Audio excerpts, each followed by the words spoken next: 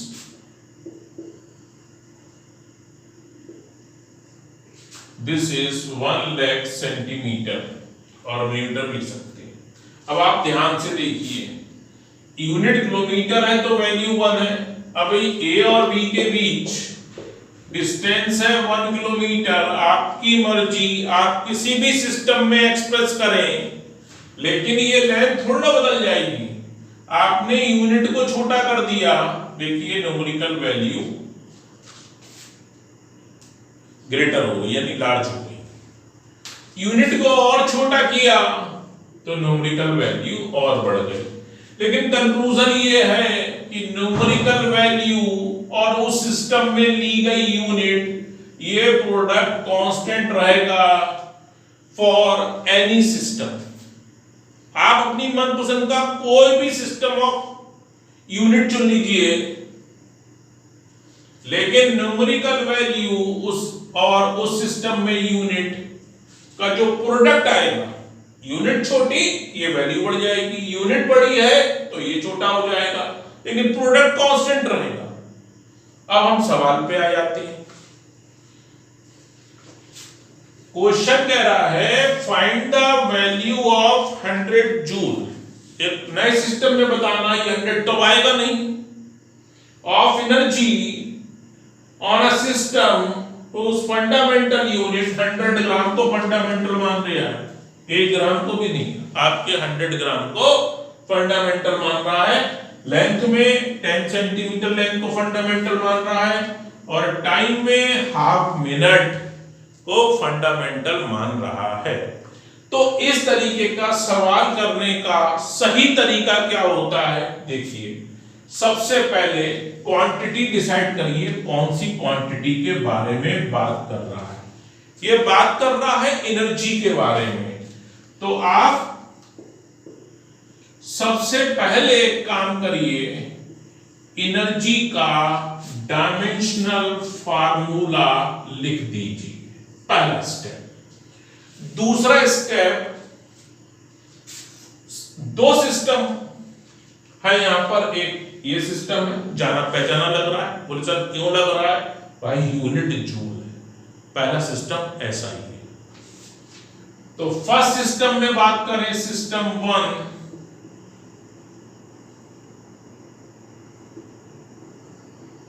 System 1 कौन सा है, ऐसा ही। क्यों है, इंटरनेशनल सिस्टम ऑफ यूनिट क्यों है?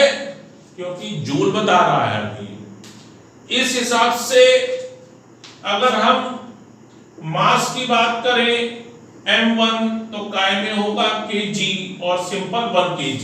ये 2 kg को 1 के बराबर नहीं लेंगे, 10 kg को लेंगे या 1 kg 1 ही होता है। kg लिखा है that is 1 kg। L1 metre, T1 second, 1 kg 1 metre 1 second. तो यूनिट 1 यहां से बना दीजिए, m1 L1 square T1 minus 2। ये सिस्टम 1 में यूनिट है और सिस्टम 1 में न्यूमेरिकल वैल्यू, फिर यूनिट मत लिखिएगा, मैंने 100 लिखा लेकिन जूल नहीं लिखा क्योंकि n का मतलब है न्यूमेरिकल वैल्यू। तो सिस्टम 1 में यूनिट क्या है? m1 L1 square T1 minus 2, जहां m1 का मतलब है 1 kg, L1 का मतलब है 1 मीटर, T1 का मतलब है 1 सेकेंड। ये आ गया। अब सिस्टम 2 पर चलिए। अगर आप सिस्टम 2 पर चलेंगे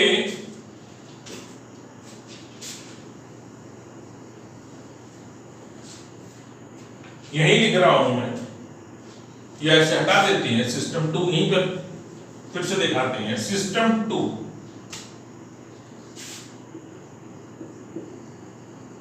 सिस्टम 2 इसका बनाया हुआ है और m2 ले लेते हैं, कितना है? 100 ग्राम है भैया, और L2 कितना है? 10 सेंटीमीटर है, और T2 कितना है? हाफ क्या है? मिनट है। चाहे तो आप इसे सेकंड में भी चेंज कर सकते हैं या बाद में आप करें, वो आपकी मर्जी। तो सिस्टम 2 में यूनिट कितनी होगी? m2 L2 square T to the power minus 2। निकालना क्या है? सिस्टम 2 में न्यूमेरिकल वैल्यू, ये हमें फाइंड करनी है। अब आप देखिए,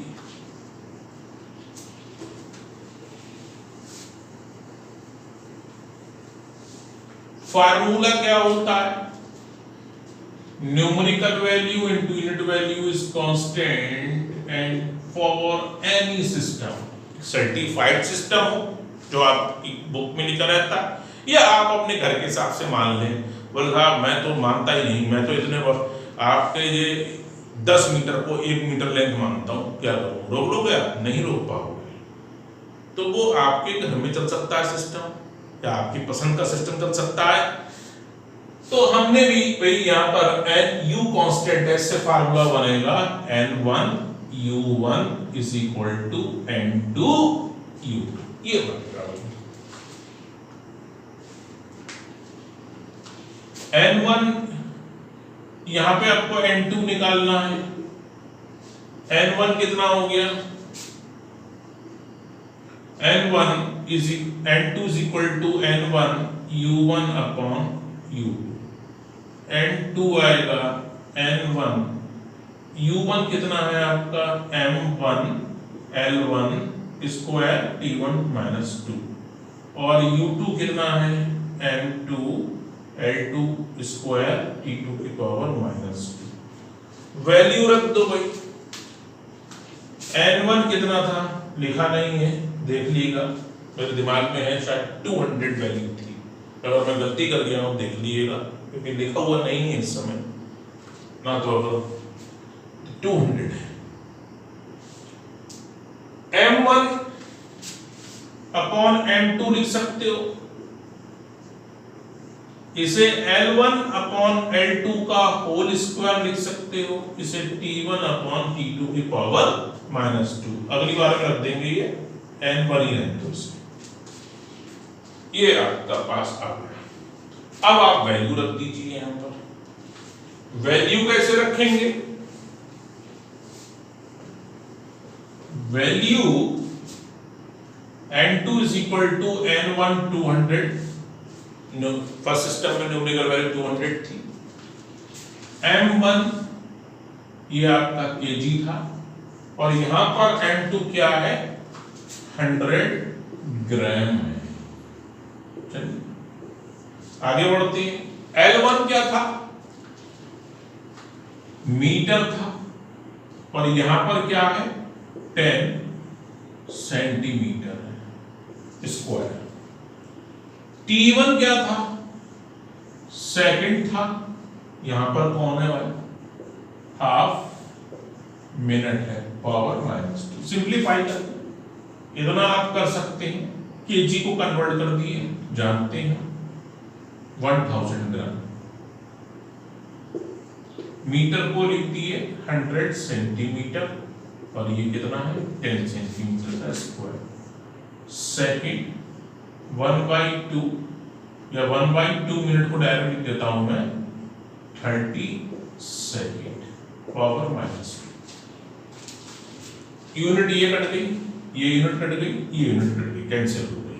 200 1000, यहाँ क्या बचा 10, और वो भी स्क्वायर, और यहाँ कितना आया 1/30। देखो मैं इसका क्या लिख रहा हूँ, 30 ऊपर लिखूंगा, पावर पॉजिटिव हो जाएगी। उम्मीद करता हूँ मैथ समझ में आ गई होगी आपको। सेकंड कट जाएगा, 1/30 की पावर -2, अब 1 की कितनी पावर, 1 ही रहेगा, 30 पावर आएगा -2, ऊपर जाएगी तो कितनी हो जाएगी, +2, 30 का स्क्वायर। कितना आया ये 200, 10 की पावर 3 यहाँ है, और 2 यहाँ से है, कितना हो गया 5, और ये आ गया आपका 900। तो आपके पास कुल मिलाकर कितना आया 9, और ये कितना हुआ 80, ये कितना हुआ 10 की पावर 4 इंटू 10 की पावर 9 एंड 2 आया। अब बोले सर इसकी यूनिट क्या लिखें, हमें खुद नहीं मालूम इसकी क्या यूनिट लिखो। अब उन्होंने इसे एक माना 100 ग्राम का, आपके 100 ग्राम का टेंशन तो लिख दो, इसको लिख दो, जब नहीं मालूम लिख दो न्यू यूनिट, न्यूमेरिकल वैल्यू आ गई। यहां मत लिखना न्यू यूनिट, क्योंकि आपने लिखा है numerical value, implies that 200 joule जो था वो कितना होगा 18 into 10 to the power 9, 18 into 10 to the power 9 new unit. नहीं पता क्या लिखोगे, न्यू यूनिट। तो ये रहा आपके सामने इसका आंसर।